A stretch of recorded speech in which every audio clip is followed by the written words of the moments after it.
52 భారత నాస్తిక సమాజం ప్రస్థానం, 20 సంవత్సరాల సైంటిఫిక్ స్టూడెంట్ ఫెడరేషన్ బాధ్యత, వేల కార్యక్రమాలలో ఉపన్యాసాలు, వందలాది కులాంతర మతాంతర వివాహాలు చేసిన డాక్టర్ జయగోపాల్ గారి జీవిత ప్రయాణం అసామాన్యమైనది. నిజంగా చెప్పాలంటే అతని బాల్యం అత్యంత దుర్బలమైన స్థితి నుంచి వచ్చింది.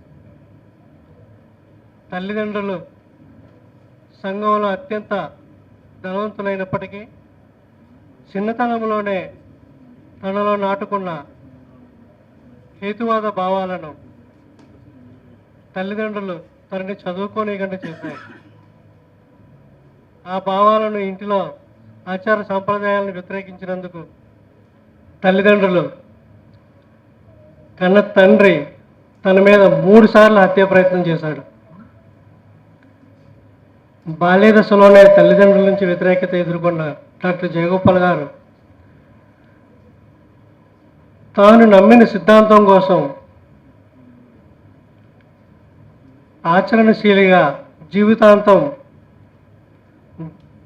దానికోసమే కృషి చేశారు.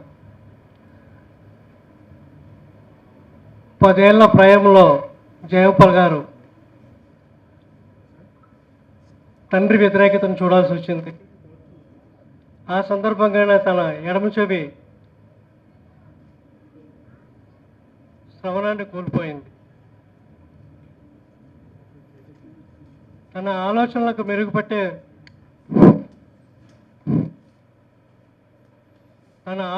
మెరుగుపట్టే ఉద్దేశంతో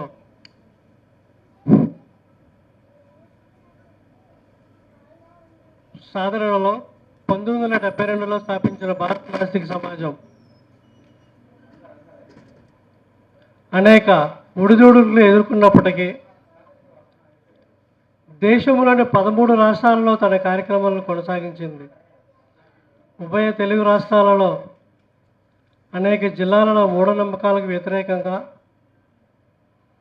ఆచార సాంప్రదాయాలకు వ్యతిరేకంగా సామాజిక సమస్యలపై ఉద్యమిస్తూనే ఉంది. ఆయన ఆలోచనలో వచ్చిన మరొక రూపమే scientific student federation. Scientific student federation స్థాపన దినోత్సవం ఫిబ్రవరి 17వ తేదీ. ఫిబ్రవరి 17వ తేదీని అనుకోగానే మనకి ఇటలీ తత్వవేత్త గియార్డినో బ్రూనో గుర్తొస్తాడు.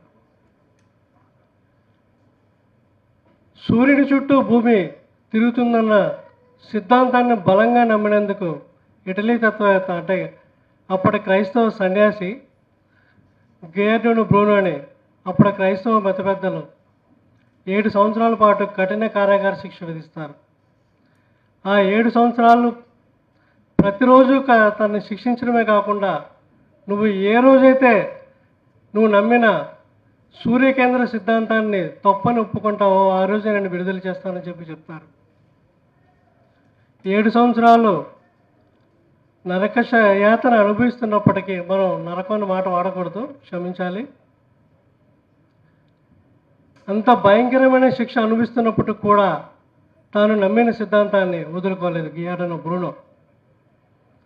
చివరగా తనకి మరణశిక్ష విధిస్తారు. అది ఫిబ్రవరి 17వ తేదీ. ఆ మరణంలో కూడా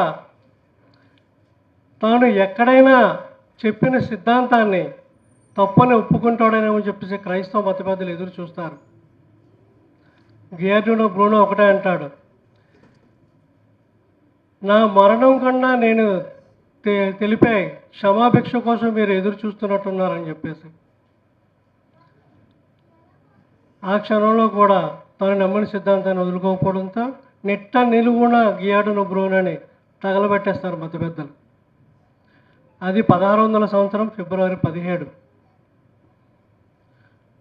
ఆ సిద్ధాంతాన్ని సుమారు 30 ఏళ్ళ తర్వాత క్రైస్తవ మత పెద్దలు, అప్పటి శాస్త్రవేత్తలు ఒప్పుకొని ఎక్కడైతే గియార్డినో బ్రూనోని తగలబెట్టారో అదే స్థలంలో అతని విగ్రహాన్ని స్థాపించారు. అది గియార్డినో బ్రూనో యొక్క గొప్పతనం. అంతటి మహావీరుని మరణదినాన్ని పురస్కరించుకొని 2004లో సైంటిఫిక్ స్టూడెంట్ ఫెడరేషన్ని స్థాపించడం జరిగింది. భారత నాస్తిక సమాజం, సైంటిఫిక్ స్టూడెంట్ ఫెడరేషన్ జయగోపాల్ గారికి ఎప్పుడూ రెండు కళ్ళలాగానే ఉండేవి. రాష్ట్రంలో ప్రత్యేకించి జయగోపాల్ గారి కృషి ఎప్పుడు అంతర్జాతీయ స్థాయిలోనే ఉండేది. రాష్ట్రంలో సైంటిఫిక్ స్టూడెంట్ ఫెడరేషన్ బాధ్యతలు కానీ, భారత నాస్తిక సమాజం బాధ్యతలు కానీ రాష్ట్ర కమిటీ నాయకులు తీసుకునేవారు.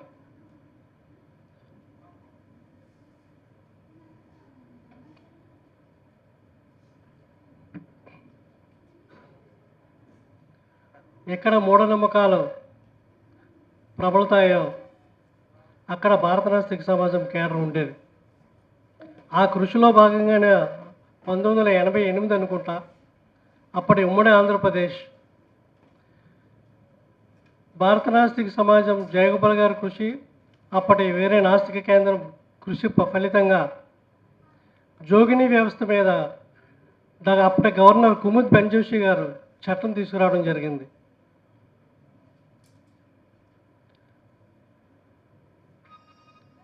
ఆ కృషిలో భాగంగా భారత నాస్తిక సమాజంతో పాటు మానవ హక్కులకై ఉద్యమించాల్సిన తరుణం జయగోపాల్ గారికి రావడం జరుగుతూ 2000 సంవత్సరంలో international committee to protect free thinkers అన్న అంతర్జాతీయ మానవ హక్కుల సంఘాన్ని స్థాపించడం జరిగింది.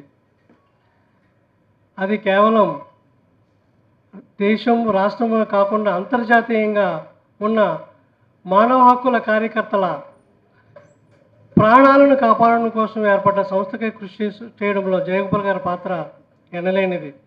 తాను చేసిన కృషి ఫలితంగానే అంతర్జాతీయంగా సుమారు 10 మంది మానవ హక్కుల కార్యకర్తలకి ఇస్లామిక్ దేశాలు మరణశిక్ష విధిస్తే జయగోపాల్ గారు చేసిన క్యాంపెయిన్,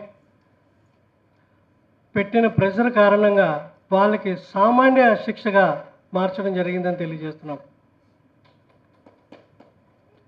అందుకే డాక్టర్ జయగోపాల్ గారి చిత్రపటం కూడా యునెస్కో కార్యాలయంలో మానవ హక్కుల కార్యకర్తగా పెట్టడం జరిగింది.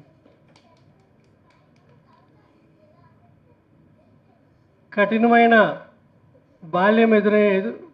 బాల్యమైన పరిస్థితులు ఎదుర్కొన్నప్పటికీ, పూరి గురుసులో నివసించినప్పటికీ జయగోపాల్ గారు అనుకున్నది సాధించడం కోసమే తన జీవితాన్ని ఏర్పరచుకున్నారు. ఆ మహనీయుని ఆశయాలలో భాగంగా తను ఒక కలగనేవారు ఎప్పుడు మూఢనమ్మకాల నిర్మూలన చట్టం చేయాలని చెప్పేసి. ఆ మూఢనమ్మకాల నిర్మూలన చట్టం చేసిన రోజే జయగోపాల్ గారికి నిజమైన నివాళి అర్పించినట్టు జరుగుతుందని చెప్పేసి ఆ దిశగా భారత నాస్తిక సమాజం, సైంటిఫిక్ స్టూడెంట్ ఫెడరేషన్ మిగిలిన ప్రజా సంఘాలతో కలిసి ఆ వంతుగా కృషి చేయాలని కోరుకుంటూ సెలవు తీసుకుంటున్నాను. Thank you.